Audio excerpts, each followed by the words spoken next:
એરેના animation Sayajiganj અને Anand શાખાએ sparks perspective 2024નું ભવ્ય આયોજન કર્યું હતું, જેમાં 390થી વધુ વિદ્યાર્થીઓ માટે animation, VFX, gaming, AR, VR અને ડિજિટલ કન્ટેન્ટના ક્ષેત્રમાં 15 વર્કશોપ્સનું સફળ આયોજન કરવામાં આવ્યું છે. આ વર્કશોપ્સને ઉદ્યોગના નિષ્ણાંતો દ્વારા સંચાલિત કરવામાં આવ્યું, જેમને પોતાના પ્રચલિત અનુભવ અને નવીનતમ ટેકનોલોજી અંગે વિદ્યાર્થીઓને જાગૃત કર્યા હતા. કાર્યક્રમનો ઉદ્દેશ્ય વિદ્યાર્થીઓને નવા કૌશલ્યોને સમજણ પ્રદાન કરવાનો હતો, જેથી તેઓ હાલના ઉદ્યોગના ધોરણોને પૂર્ણ કરી શકે. દરેક વર્કશોપમાં વ્યાખ્યાન, પ્રેક્ટિકલ સત્રો અને કિસ્સાના અભ્યાસનો સમાવેશ થયો છે, જે વિદ્યાર્થીઓને વિઝ્યુઅલ કોમ્યુનિકેશન અને ડિજિટલ આર્ટમાં ઊંડાણપૂર્વકની સમજણ આપે છે. વિદ્યાર્થીઓએ વિવિધ વિષયોમાં પોતાની રુચિ પ્રમાણે વર્કશોપ પસંદ કર્યા. એનિમેશન અને વીએફએક્સ અંગેની વર્કશોપ્સમાં ઉદ્યોગના નિષ્ણાંતોએ એનિમેશન બનાવવાની પ્રક્રિયા, ખાસ ટેકનોલોજી અને વિવિધ સોફ્ટવેર વિશેની જાણકારી આપી હતી. ગેમિંગ વિભાગમાં વિદ્યાર્થીઓએ ગેમ ડિઝાઇન, પ્રોગ્રામિંગ અને રિયલ ટાઈમ એનિમેશન જેવા આકર્ષક વિષયો પર હાથમાં કામ કર્યું, જેમાં વર્ચ્યુઅલ રિયાલિટીની પ્રણાલીઓ અને તેની શક્યતાઓ અંગે ચર્ચા કરવામાં આવી હતી.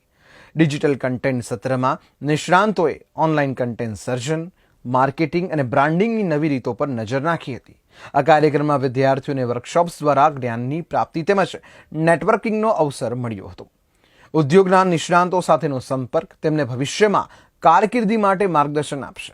એકંદરે સ્પાર્ક્સ પર્સ્પેક્ટિવ 2024 એ એક વિઝનરી પહેલ છે, જે વિદ્યાર્થીઓને નવા ટેકનોલોજી અને આઈડિયાનો ઉપયોગ કરીને તેમની ક્રિએટિવિટી અને ટેકનિકલ કૌશલ્યને વિકસિત કરવા માટે પ્રોત્સાહન આપે છે. આથી આ કાર્યક્રમનો ઉદ્દેશ્ય માત્ર શિક્ષણ પૂરું કરવું એ જ નહીં, પરંતુ વિદ્યાર્થીઓને સફળતાના માર્ગે આગળ વધવામાં માર્ગદર્શક થવું છે.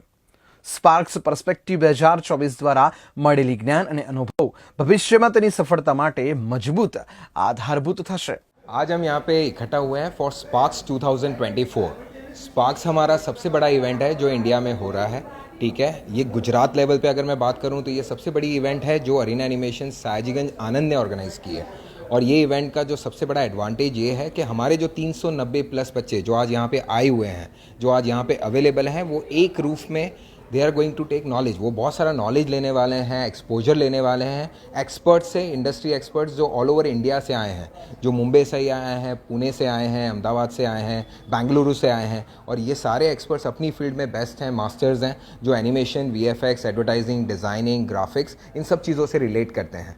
तो उनकी तरफ से आज वो नॉलेज मिलने वाला है. और हमारा जो पर्पज़ है इस इवेंट का, that is to again train our students, उनको एक सेकंड लेवल पे ले जाना और एक certain level of awareness create करना कि ये फील्ड कितनी इंपॉर्टेंट है और आगे जाके कितनी ग्रो करने वाली है और फ्यूचर अपॉर्चुनिटी क्या है. मैं कल के लिए भी बोलना चाहूँगा, जो हमारी एक और बड़ी इवेंट है जो यहाँ पे ही है, जिसमें मैं इनवाइट करना चाहूँगा बड़ौदा का जो यूथ है, वो अगर सोचता है ऐसा कि मैं कुछ गेम्स खेलता हूँ तो क्या मैं बना सकता हूँ, मैं मूवीज़ देखता हूँ तो क्या मैं वो मूवीज़ में काम कर सकता हूँ या कुछ क्रिएट कर सकता हूँ, तो ये कल मौका है उसको समझने का. तो आप कल प्लीज़ हमारा पर्सपेक्टिव्स करके सेमिनार है, उसको आप प्लीज़ अटेंड कीजिए, जो कल यहाँ पे 2 बजे है.